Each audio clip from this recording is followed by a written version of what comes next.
Thank you for listening to the show on Really Big Something Channel. September 18th, 2017. Rioting in St. Louis. Okay, my friends. So, over the weekend, Friday night, Saturday night, a little bit into Sunday, more riots in St. Louis, sponsored and fomented by Black Lives Matter. Here is exactly now what took place. So, there was a shooting, a fatal shooting in 2011 by a white police officer on a black suspect. Now, the context is obviously everything. According now, there was an investigation into the fatal shooting. Here is what we know. The person that was shot and killed was an urban heroin dealer. He was a drug dealer. When police tried to make an arrest, he resisted arrest. There was a car chase, in fact, a very dangerous car chase. This dealer, this heroin drug dealer, had drugs and a gun on him. In the wake of the intense manhunt, car chase, with the police officer spotting a gun, with the situation being as dangerous and volatile as it was, a judge ended up ruling just last week that the police officer should not be indicted for murder. That under the circumstances, it was a justified shooting in the context of you're dealing with a drug dealer, you're dealing with a high-speed car chase, with somebody resisting arrest, somebody with guns and, with drugs and a gun on them.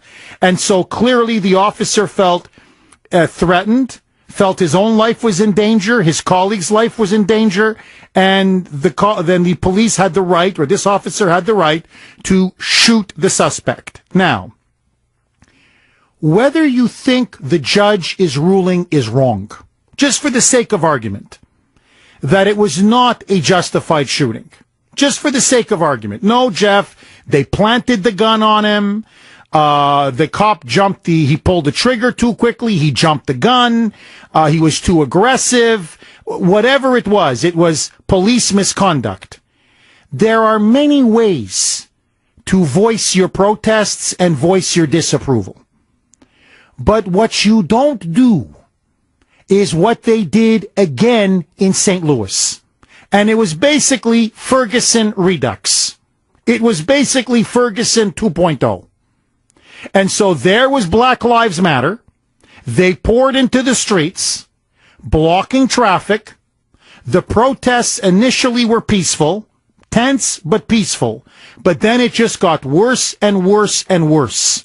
And by the time these race mongers were done, 11 police officers were injured. They had to be hospitalized.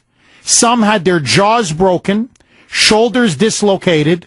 Rocks, sticks, bricks were thrown at police officers. Businesses had their windows shattered. Restaurants, pubs, boutiques. This was in the commercial shopping district of St. Louis. Tremendous private property damage was done. And in fact, the protesters were chanting, "No justice, no profits. No justice, no profits."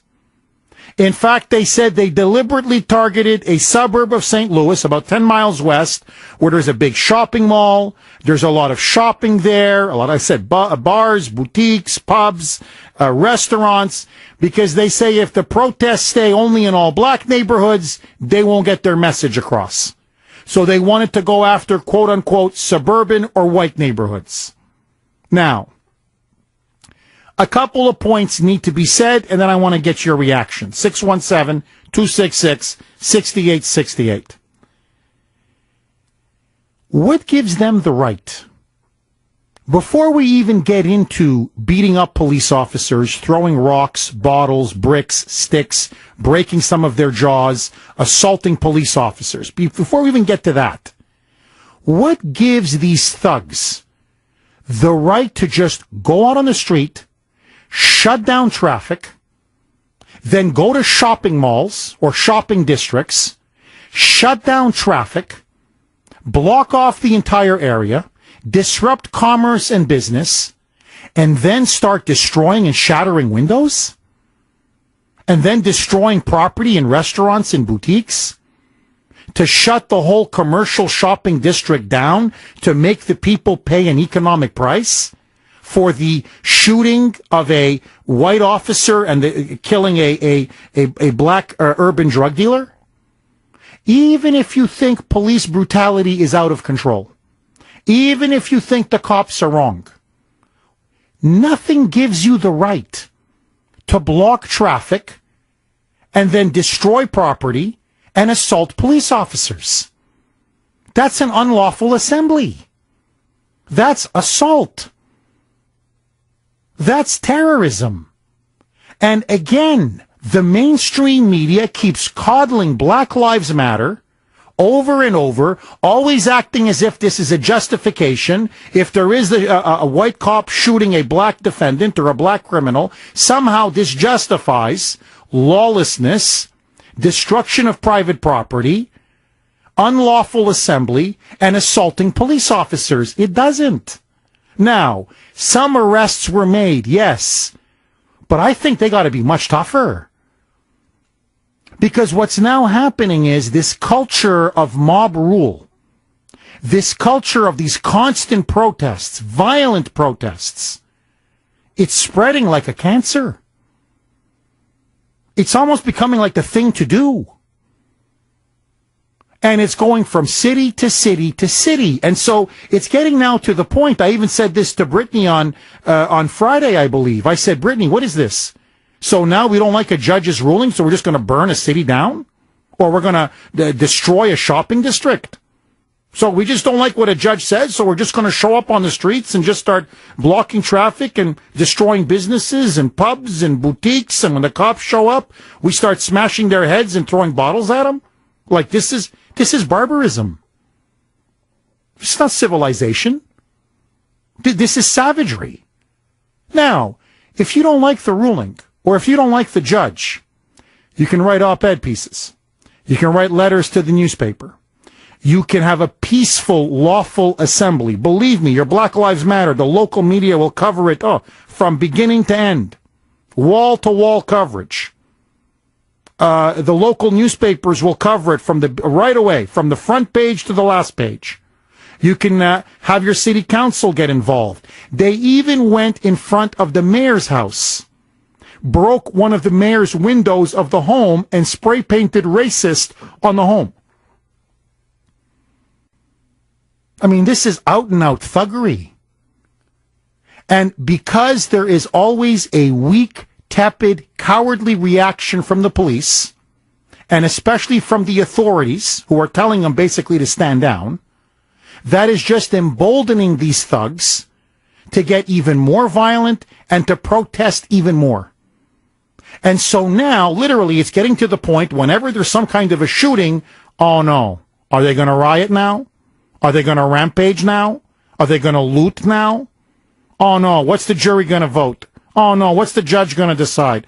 Oh no, if it doesn't go the way the mob wants it, oh no, are they going to tear it apart like in Baltimore? Are they going to tear it apart like in Ferguson? Enough is enough. What you saw in St. Louis was anarchy, chaos, and criminal thuggery, pure and simple. Black Lives Matter is a domestic hate group and a domestic terrorist organization. They need to be branded as such, and the cops need to come out in full force and tell them, you loot, you protest, you riot. You're going to get thrown in prison, and we're going to throw the book at you. Agree, disagree, 617-266-6868. What do you make of the riots in St. Louis over the weekend? Natalie in Lunenburg. Go ahead, Natalie. Hey, Jeff, you Hi. know me, long-time caller. My brother lives on that block. Now, Natalie, which block? The block they protested? The block that they call the Loop. It's actually a series of blocks, but he's one of them. They've renovated a rundown section of St. Louis and transformed it into something like Faneuil Hall Marketplace. Oh, wow. It's beautiful, and it's a beautiful walking boulevard like Faneuil Hall. It's in a mixed race community. All races, very, very diverse, very, all kinds of artists and everybody. And you walk the loop, there's boutique shops and fun places to go. Chuck Berry's theater is there. Chuck Berry, when he died last year, that's where his funeral was, right there. President Obama's, one of his favorite personal pizza chefs, has a pizza shop there. The pizza's unbelievable, but let that go. He had him flown to the White House once or twice to make him pizzas. So it's a simpatico neighborhood, one would think. And they trash the place. I mean, when you go there, you would meet people from every walk of life. University students are there. It's a lovely, lovely place. And they've reclaimed it from a dilapidated place. And my brother was walking there yesterday to visit the damage before the third wave. And he said that he bought a couple hats from a man who had a hat shop whose windows were smashed to support him. He said that the Glazier Union, the people that fix windows, came in on a Sunday to offer their services to help get the businesses back up and going. I bet they're back there again today. Somebody else put plywood over their windows, and an artist from the community came and painted a beautiful mural over it. So the community is lovely. And like as in Ferguson, my brother said that he was talking to a lot of the responders there at the command center when they had that going on there. They're all outside people. It's not the local people. They come in and they destroy a beautiful asset that the people enjoy, and then they're just going to move on to the next place. They were here in Boston last month, and now they're there. Natalie, I'm just curious. The people living in that loop area, and the way you describe, I've read reports on it, but the way you describe it is even more beautiful than what I've read in reports. How do they feel about the fact that these outside anarchists, these thugs, just basically hijacked and trashed their entire neighborhood because they didn't like a judge's ruling? Yeah, well, my brother said the other side is showing who they are. So that's the thing. Like when Ferguson happened, he said those weren't Ferguson people. He said the people in Ferguson are good people. Those weren't the Ferguson people. Those are outside troublemakers. They just look for their next place to go in and destroy. In the name of loving the people, they destroyed that poor lady who had worked all her life to get a cake shop, and she finally had one, a woman of color, and they destroyed everything she'd worked her whole life for. Oh, yeah, how does that help the sister, I mean, it's just very discouraging. They trashed a free trade coffee emporium. I mean, that helps the little guy get a fair shake, to get a good price for his crop and not be ripped off by the multinationalists. They trashed that guy's place. Natalie, what about the reaction of the police? That people are saying they were not as aggressive as they should have been. The mayor was not as proactive as the mayor should have been. What are the locals saying about that? Well, the mayor is very left-wing. So it was very ironic to see how they started throwing bricks through her window. They tried to get there was a man of color who was opposing the current mayor, and he was very conservative, and he did very well in the black neighborhoods. But, she's the liberal Democrat, so she prevailed. So, it's not as cut and dried as you think. I think the people there could, they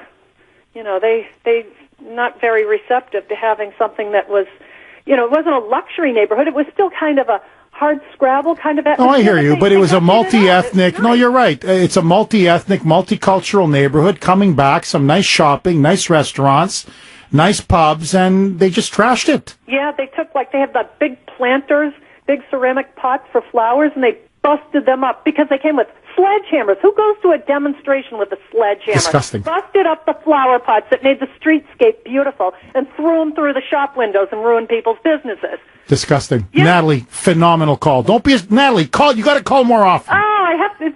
Conflict with my work schedule, but I'd be happy to give Brittany my brother's telephone number if she wants to call him. Oh, Brittany, can you do that?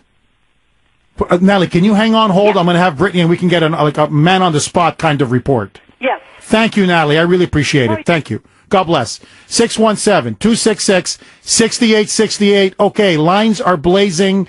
What is your reaction to the riots in St. Louis? And is it time to say enough is enough? 124 here on the great WRKO. Okay, riots, looting, plundering, vandalism took place in St. Louis, in particular this area called the Loop, about 10 miles west of St. Louis, by Black Lives Matter thugs and hooligans. Jared, we got to talk more often. I had no idea. You just, during the break, he comes in and says, I had my engagement party at the Loop. My wife was originally from St. Louis. I'm like, really? Yeah. So, Jared, tell everybody. So you know that area very well. I do, and Natalie was right on. I mean, it's got a very Faneuil Hall feel, and there's even a stretch that's sort of like Newberry Street, where it's just little shops. I mean, it was nice. It was clean. It's right near St. Louis University, so that's why they call it the University Loop. Ah. But, yeah, the students come there. I mean, it's almost like a college town right in that area. Yeah. Now, she says it's multiracial, multi-ethnic, a lot of different groups. Is that true? Yeah, I mean, there were all walks of life. There were restaurants, there were bars. You'd see different groups. I mean, yeah, it was, St. Louis, ironically, gets a rep as a, blacks here, whites here kind of town. But at the Loop, everybody seemed to be together. So I don't know if that's what, Antifa or BLM or whoever, I don't know if that's what they want to get rid of. But yeah, no, it's a very nice area. So why would they trash that area? Because, I mean, honestly, they were saying, well, that's an all-white neighborhood. They want to hurt shopping. They want to hurt the commercial district. No justice, no profits. But if it's as multi-ethnic as, and I believe you, as you and Natalie say it is, as multi-ethnic, multicultural, multiracial, then they're supposedly hurting the very people they claim they want to help. Well, you know how poorly informed and educated these people are. I mean, they have no idea what they're really. I don't even know if they really know what they're protesting. They're just angry. They have a cause. Some of them I'm sure got paid to do this. But yeah, I don't know what they were fighting against. I mean, unless it's just basically, hey, that's a nice area. Let's go burn there so they can see what it's like in the real St. Louis or some crap like that. But very nice place. I missed Chuck Berry by a week, too. I was so upset. He used to play every third Wednesday. Just happened to be there the week before. I almost got to see him. Aaron in New Hampshire. Go ahead, Aaron. Daddy Kuhner. Thanks for taking my call, brother. My pleasure. How are you, Aaron? Pretty good. Last week I was very upset with Trump, so I wrote a letter and called into your show. Yes. You know what didn't cross my mind? Was to go out and flip over a police car, was to go out and loot a business, was to go out and burn someone's business down. You know why, Jeff? Because I'm not a self-entitled, spoiled little brat. Because when I was a kid, my parents, every time I cried, my parents didn't give me something just to shut me up. Because you know what? I don't only understand the country I live in, but I appreciate the country I live in. All of these people, they're mad at everything, but really, they're just mad at themselves. And instead of holding themselves accountable, they want to hold the rest of the world accountable. And it's not only the people that go out there and do it, it's the people like George Soros that pay them to go out and do it. It's people that, even if they did make it in this country and they made it a certain way, they still have a vendetta against this country and the capitalist way of life. And the only thing they can get back at this country for what they had to deal with is to pay off these little schmucks to go out and do what they do. It's just an extension of them. So, Aaron, in a nutshell, what you're saying is you're not a liberal. No, not today, Jeff. No, I'm never a liberal. No. Amen, brother. No, you nailed it. That's exactly. If you don't get what you want, you don't burn, loot, complain, vandalize, destroy property. In other words, you said, I'm not a self-entitled child. Oh, okay. In other words, you're not a moonbat. I hear you, my friend. Russ, you're up next. Go ahead, Russ. First of all, Jeff, let's face it. We have a fundamental problem in this country called drugs. If you put the drug dealers out of business and you force a lot of these idiots to go into in a detox and rehab and so forth, you wouldn't have most of these problems. The other thing is we have weak politicians that do not back the police. And basically, I'll tell you, if I was in charge, this problem would solve. I could give it a 75% of it. And I'll tell you what I would do. First of all, anyone in second offense that loots, causes problems with bodily harm to other people, I would ship them out of the country. I'd stick them in third world countries. I'd pay the third world countries to incarcerate them. And they'd have no communication with their family, no communication with friends, okay? And I'll tell you, after they spend about 5 years in a place like that, they'll have a choice. Either come back and stop acting like savages and do the right thing. But that's what we have. We have weak-kneed politicians that refuse to do anything to change this thing around. And, Jeff, it's only going to get worse. Oh, you nailed it. It's appeasement. And whenever you appease a monster, whenever you appease criminals and thugs, you get more criminality and more thuggery. 617-266-6868. Okay, my friends, I'll continue to take your calls. And there is now a new segregation. I kid you not. It's coming to a place near you. Unbelievable story. Don't touch that dial. WRKO, the voice of Boston. 135 here on the great WRKO. Okay, my friends, so there is now a new segregation taking place in America. It's not a spoof. It's not a joke. It's not something from The Onion. I want to give a big hat tip to Megan Fox, who wrote a really good piece for PJ Media. And now she is reporting that in all kinds of leftist establishments, whether it be coffee houses, restaurants, bars, you name it, there are now new segregation signs popping up everywhere. Now, the context is key, because what the left has been trying to erase from history and from the public memory is that it was the Democratic Party that were the biggest proponents and champions of slavery, Jim Crow, and segregation. Let me repeat that. The old segregationists were all Democrats and liberals. The abolitionists were the conservatives. Those that fought slavery, that fought segregation, that fought Jim Crow, that fought racism, all of them were either conservatives or Republicans. By the way, including Martin Luther King Jr., who was a Republican himself, and his father was a Republican. But let that go. So when you saw these old segregation signs in the Deep South, okay, in the Jim Crow South, whites only, blacks, or in their case, whatever, colored people to the back of the bus, or colored people to the back of the lunch counter. Those were the segregation signs that were put up by the likes of Bull Connor, who was a Democrat and an FDR Truman liberal. Now the liberals are back with their neo-segregationism. However, this time it's as real, but a little more implicit. Okay, see, the thing about the old Democrats, say what you want about them, despicable and evil as they were, at least they had the courage of their convictions. They told you to your face, we don't want blacks here, or we don't want whatever, whites only. These new kind of segregationists, they're a little more cute. They don't like to be as honest and forthright, but the message is the same. So, as Megan Fox reports, for example, in coffee houses everywhere that are now being owned by liberals, restaurants, pubs, you name it, all kinds of signs are being popped up, and this is the big one. It has a hate has no business here. Hashtag hate has no biz here. And then underneath it, it says, we respect women in black. Women are in black in caps. We respect black lives in caps and black.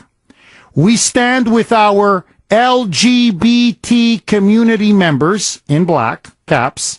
We stand with immigrants and refugees, again, black and in caps, and people of all faiths, black and in caps.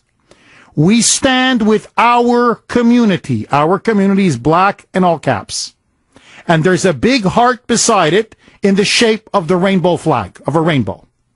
Now, what they're really saying, and this is exactly what the liberals privately are admitting this, the establishment owners are admitting this. When they say we respect women, what they really mean is we only respect women who believe in abortion. You don't believe in an abortion, you're not our kind of person. When they say we value black lives, what they're really saying is we support Black Lives Matter. You're opposed to Black Lives Matter. We don't want you here. We stand with our LGBT, I guess, Q, WTF, whatever, LGBTQ community members. What they're basically saying is, if you're a Christian, if you're a traditionalist, if you oppose same-sex marriage or the LGBTQ, WTF agenda, you're not welcome here. We stand with immigrants and refugees and people of all faiths. What they really mean is, we stand with illegals and Muslim refugees. And in particular, we stand with Islam. That's what that's the obvious undertone. We stand with, quote unquote, our community, meaning the liberal progressive community, right beside the heart with the rainbow flag. What they're saying is, we don't want you. We don't stand with you. And in particular, what they're really saying is, we don't want the deplorables. We don't want you deplorables. You're not part of our community. We don't want you Trump supporters because you believe in hate. That's what they're really saying. We don't want you conservatives. We don't want you women who are conservative or vote for Trump or opposed to abortion. You're opposed to Black Lives Matter. We don't want you. If you're a Christian, we don't want you. If you're Jewish and you stand with Israel, we don't want you. Now, I honestly would respect them more if they put up a sign, because this is really what they're saying. Democrats only. No deplorables allowed. Or conservatives or Trump supporters to the back. If they were naked and honest about it, I would have more respect for them. But the message is clear. And they're posting it in sign after sign, establishment after establishment, all over the country. So you're going to see them, because they're already there and they're coming. You're going to see them in Cambridge. You're going to see them in Boston. You're going to see them in Wellesley. You're going to see them in Newton. You're going to see them in Brookline. All of these liberal meccas where limousine liberals, the latte-sipping progressives, the moonbats, where they congregate, you're now going to see these signs popping up everywhere. And what they're saying is, we don't want you. Once a segregationist, always a segregationist. I just wish they had the courage of their convictions, like Bull Connor did. I really mean that. Because then I would go to a restaurant or a pub or a coffee house and say, oh, no deplorables allowed? No problem. I'll take my business elsewhere. And you're a bigot. And I'll let everybody know you're nothing more than a bunch of bigots. And so my question to you is this.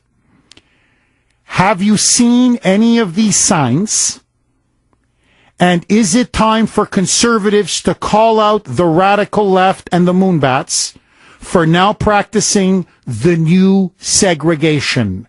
617-266-6868. Lines are blazing. Patricia in Everett, you're up first. Go ahead, Patricia. Hi, Jeff. Hi. Nice to talk to you again. Welcome, Patricia. Thank you. We've talked before. I spoke to you, I don't know if you remember, a couple of weeks ago. I had called and mentioned to you that I have been seeing these signs, particularly in the Winchester area. And I found it behooving that in these, we'll say, wealthier communities, that they had these signs in their yards with these big fences and gated communities, that here I was, middle-class woman, struggling to put my daughter through college, and I just found it bewildering that they were saying, you know, love lives here. If you don't like this community or you don't like that community, you're not welcome here. I find that very... They're hypocrites. Yeah, hypocritical. It's completely hypocritical. I mean, they have so much money. We know that there's doctors and lawyers and neurosurgeons in that community, and yet you're telling me I'm not welcome in your community because maybe I voted for Trump or I don't have a lot of money. And, I mean, I think it's ridiculous, but I have been seeing those signs. I've been seeing them for a very long time, particularly in these, I hate to say it, but, you know, upper middle class liberal communities. No, Patricia, you're completely right. And look, thank you, Patricia. Thank you for calling and for having the guts to call, because you're seeing now the new liberal intolerance. That's what this is. Liberals now, in the name of diversity and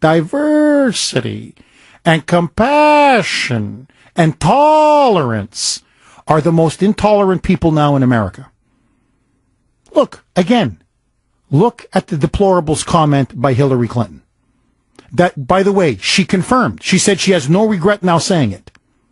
That's the attitude held by the Boston Globe. That's the attitude held by Elizabeth Warren. That's the attitude held by the Democratic Party. That's what they really think. That's what these liberals deep down really think. That if you're somebody from middle America, you're working middle class, God forbid you're Christian or a pro-Israel Jew on top of it, you're a Nazi. You're a racist, sexist, bigot, Islamophobic, homophobic, misogynist, nativist. You're a Nazi. You're scum. You're scum.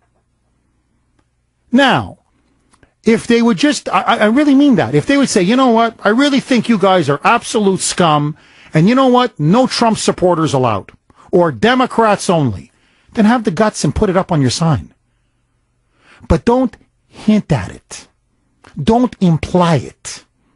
Don't stand there and let us feel that we're unwelcome, but you don't quite say it.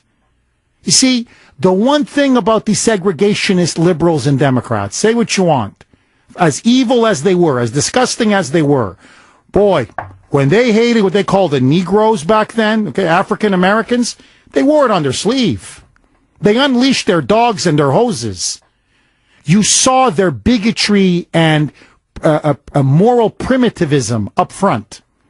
Now the libs, they couch it a little more. I don't respect you. I really don't. 617-266-6868. Dave in Canton. Go ahead, Dave. How you doing? I'm good. How are you, Dave? Yeah, pretty good. Yeah, I was. It's sort of this reminded me of something. I was out cycling 2 days ago through multiple communities, and I've been through some of these communities. I was seeing like one sign after another. It must be like some kind of campaign going on, like in Sharon, for example. And basically these signs, they're blue signs with a heart, and it says "Hate has no home here," and then down below it has it in Arabic and it has it in Spanish. You know, pretty interesting.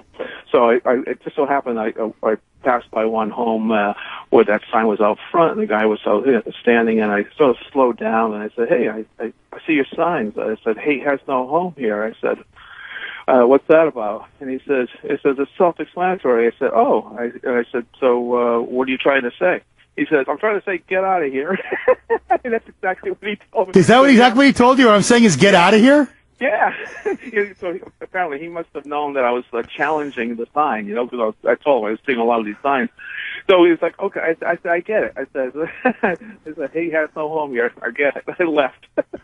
That is funny. Well, so it has no home here unless you're hating, you know, Trump supporters, conservatives, anybody who disagrees with us. Then we can hate you. Exactly. You know, and it's a nice touch to have it in Arabic and in Spanish down below, you know. Well, but hold on now, Dave. I mean, why only Arabic and Spanish? I think what about the Brazilians who speak Portuguese, Dave? That's a little discriminatory there, Dave. Yeah, I could have said Polish too, but you know. Yeah, or what about the Asians, Dave? Huh? Come on now.